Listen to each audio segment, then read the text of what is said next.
અગરબત્તી કર્યા વગર તો હું કેવી રીતે ઘરની બહાર પગ મૂકું? કેવી માન્યતાઓ છે!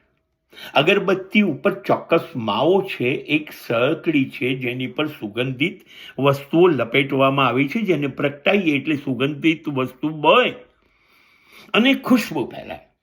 અગરબત્તીનું કામ તમને પુણ્ય આપવાનું નથી, ધર્મ આપવાનું નથી. તમે પુણ્યશાળી નથી બનતા, તમને દેવતાઓ મળશે નહીં, તમે સ્વર્ગમાં નથી જવાના નિશ્ચિત.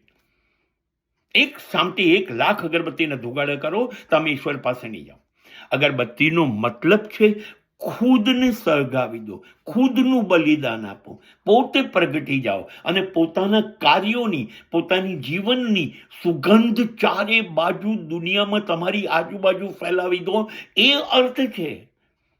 અને એ ફેલાવશો તો આ પૃથ્વીનું રચના કરનાર, બ્રહ્માંડનું સર્જક ઈશ્વર તમારી જીવન કાર્યની, કર્મની સુગંધથી ખુશ થશે.